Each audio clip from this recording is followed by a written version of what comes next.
March 13, 2025 தவக்காலம் முதல் வாரம் வியாழன்கிழமை.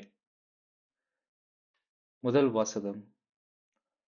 ஆண்டவரே, உம்மைத் தவிர வேறு துணையற்ற எனக்கு உதவி செய்யும். எஸ்தர் நூலிலிருந்து வாசகம்.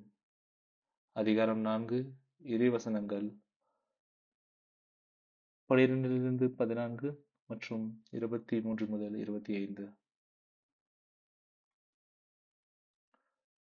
சாவுக்குரிய துன்பத்தில் துடித்த எஸ்தர் அரசி ஆண்டவரிடம் அடைக்கலம் புகுந்தார். இந்நிலையில் இஸ்ரேலின் கடவுளாகிய ஆண்டவரை அவர் பின்வருமாறு மன்றாடினார். என் ஆண்டவரே, நீர் மட்டுமே எங்கள் மன்னர். ஆதரவற்றவளும் உம்மை தவிர வேறு துணையற்றவளுமாகிய எனக்கு உதவி செய்யும். ஏனெனில் நான் என் உயிரை பணயம் வைத்துள்ளேன். ஆண்டவரே, நீர் எல்லா இனங்களிலிருந்தும் இஸ்ரேலை தேர்ந்தெடுத்துள்ளீர் என்றும் அவர்களின் மூதாதையர் அனைவரிடமிருந்தும் எங்கள் முன்னோரை என்றென்றைக்கும் உம் உரிமை சொத்தாக தேர்ந்தெடுத்தீர் என்றும் நீர் அவர்களுக்கு வாக்களித்ததையெல்லாம் நிறைவேற்றினீர் என்றும் நான் பிறந்த நாள் தொட்டு என் குலத்தாரும் குடும்பத்தாரும் சொல்ல கேட்டிருக்கிறேன். ஆண்டவரே, எங்களின் நினைவு கூறும். எங்கள் துன்ப வேளையில் உம்மையே எங்களுக்கு வெளிப்படுத்தும். தெய்வங்களுக்கெல்லாம் மன்னரே, அரசுகள் அனைத்திற்கும் ஆண்டவரே, எனக்கு துணிவை தாரும். சிங்கத்துக்கு முன் நாவன்மையுடன் பேசும் வரத்தை எனக்கு வழங்கும். எங்களுக்கு எதிராக போரிடுபவனை மன்னர் வெறுக்க செய்யும். இதனால் அவனும் அவனை சேர்ந்தவர்களும் அழிய செய்யும். ஆண்டவரே, உமது கைவன்மையால் எங்களை காப்பாற்றும். ஆதரவற்றவளும் உம்மை தவிர வேறு துணையற்றவளுமாகிய எனக்கு உதவி செய்யும். இது ஆண்டவரின் அருள்வாக்கு. இறைவா, உமக்கு நன்றி. பதிலுரை பாடல். பல்லவி. ஆண்டவரே, நான் மன்றாடிய நாளில் எனக்கு செவிசாய்த்தீர். ஆண்டவரே, என் முழு மனத்துடன் உமக்கு நன்றி செலுத்துவேன். தெய்வங்கள் முன்னிலையில் உம்மை புகழ்வேன். உம் திருக்கோவிலை நோக்கி திரும்பி உம்மை தாழ்பணிவேன். பல்லவி. ஆண்டவரே, நான் மன்றாடிய நாளில் எனக்கு செவிசாய்த்தீர்.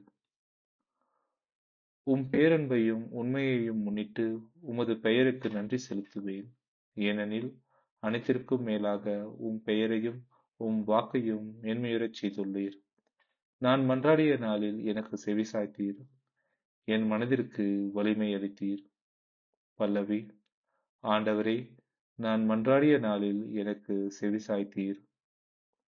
உமது வலக்கையால் என்னை காப்பாற்றுகின்றீர். நீர் வாக்களித்த அனைத்தையும் எனக்கென செய்து முடிப்பீர். ஆண்டவரே, என்றும் உள்ளது உமது பேரன்பு. உம் கைவினை பொருளை கைவிடாதேயும். பல்லவி. ஆண்டவரே, நான் மன்றாடிய நாளில் எனக்கு செவிசாய்த்தீர். நற்செய்தி வாசகம். கேட்போர் எல்லாரும் பெற்றுக்கொள்கின்றனர்.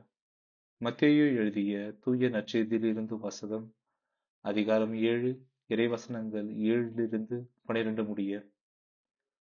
அக்காலத்தில் இயேசு தம் சீடரை நோக்கி கூறியது: கேளுங்கள், உங்களுக்கு கொடுக்கப்படும். தேடுங்கள், நீங்கள் கண்டடைவீர்கள். தட்டுங்கள், உங்களுக்கு திறக்கப்படும். ஏனெனில் கேட்போர் எல்லாரும் பெற்றுக்கொள்கின்றனர். தேடுவோர் கண்டடைகின்றனர். தட்டுவோருக்கு திறக்கப்படும். உங்களுள் எவராவது ஒருவர் அப்பத்தை கேட்கும் தம் பிள்ளைக்கு கல்லை கொடுப்பாரா? அல்லது பிள்ளை மீன் கேட்டால் பாம்பை கொடுப்பாரா? தீயோர்களாகிய நீங்களே உங்கள் பிள்ளைகளுக்கு நன்கொடைகள் அளிக்க அறிந்திருக்கின்றீர்கள். அப்படியானால் விண்ணுலகில் உள்ள உங்கள் தந்தை தம்மிடம் கேட்போருக்கு இன்னும் மிகுதியாக நன்மைகள் அளிப்பார் அல்லவா? ஆகையால் பிறர் உங்களுக்கு செய்ய வேண்டும் என விரும்புகிறவற்றை எல்லாம் நீங்களும் அவர்களுக்கு செய்யுங்கள்.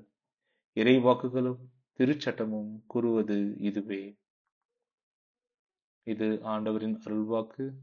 கிறிஸ்துவே, உமக்கு புகழ்.